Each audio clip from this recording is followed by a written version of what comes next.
Sound of Freedom sent shockwaves through Hollywood and the mainstream media after its July 4th debut, where it took #1 at the box office, beating Indiana Jones in the Dial of Destiny, and then it just kept going. And in fact, now, after almost 2 weeks of release, Sound of Freedom in its second weekend at the box office actually had an increase. It was #2 at the box office this weekend, behind only Mission Impossible, and now it's sitting here at $85 million domestic, and it's just going to keep going. We'll pass $100 million at some point this week, and the sky is really the limit. It's already making a ton of money for Angel Studios at this point, but some people are still rooting for it to fail. Some people are still conspiring for it to fail for some reason. A movie about combating human trafficking, a movie about the horrors of child trafficking, is what the mainstream media, for some reason, is trying to shut down. We talked about it when it first happened. Human trafficking film Sound of Freedom trashed by liberal outlets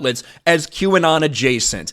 And a lot of people wondered, if you want to be against Jim Caviezel, you have problems with the actor or the people behind making that, that's one thing. But with the actual content itself, there was nothing inherently political about it in any way, shape, or form. If you're speaking out against a movie that at its core is against child trafficking, then what are you really trying to say? Well, it looks like we may have found that out because Bloomberg decided to write this article. QAnon and Sound of Freedom both rely on tired Hollywood tropes. Sex trafficking movies routinely skip over some very important questions, which gives the conspiratorial right room to run wild. Another article trying to slam Sound of Freedom, trying to say it's just a conspiracy theory, that these things aren't really happening.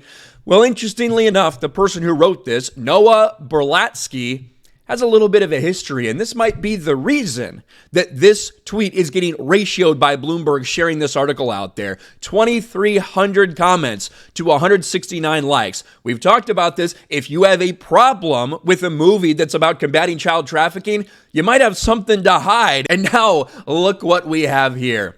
The guy who wrote the article that they are linking. Here he is, Noah Berlatsky. Here's some other things he's written before. Child sex workers' biggest threat? The police.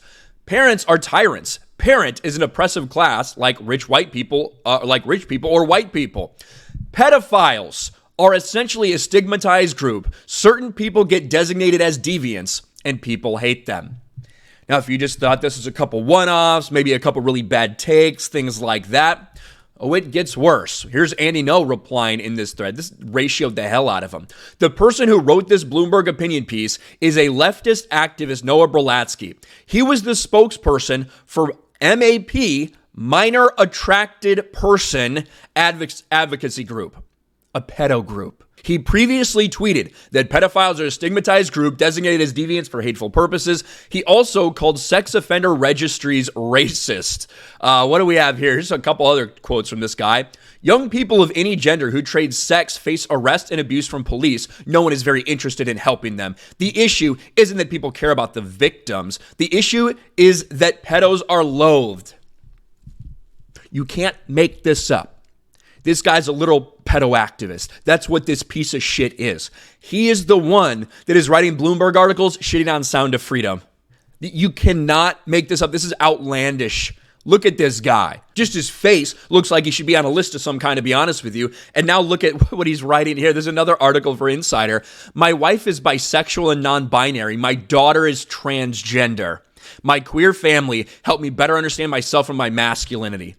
This dude is a degenerate fucking freak. There's no other way around it. And these are the type of people that are attacking Sound of Freedom, that are trying to tell you that child trafficking is just a conspiracy theory. Guys, you really shouldn't watch anything like that. A guy who's a literal pedo activist. He wrote this entire essay about the autonomy of child sex workers. He said that most child trafficking victims are not coerced. This is someone who's advocating abusing children, who's advocating child trafficking. You cannot make this shit up. This is the type of person that the mainstream media is utilizing to try to combat Sound of Freedom. Guess what? It's not going to work. This thing is a massive success. And no amount of pedophiles that try to convince you that it's actually okay, that they're just a stigmatized group. No, this dude is a disgusting piece of human shit. Fuck him and fuck anybody that is trying to convince people that, oh, it's really not a big deal, guys. If you want to have criticisms about the movie itself in terms of the filmmaking, if you want to criticize about Jim Caviezel or people associated with it, I don't agree with you, but you're welcome to that opinion. But the idea that this is somehow inherently political or this conspiracy theory, that is bullshit. And the fact that you have pedos coming out in force to try to convince you to not see this movie tells you everything you need to know. Let me know your thoughts about all this in the comment section below. Smash a like button, subscribe to the channel, ring the bell for notifications, share this video out there, and I'll talk to you later.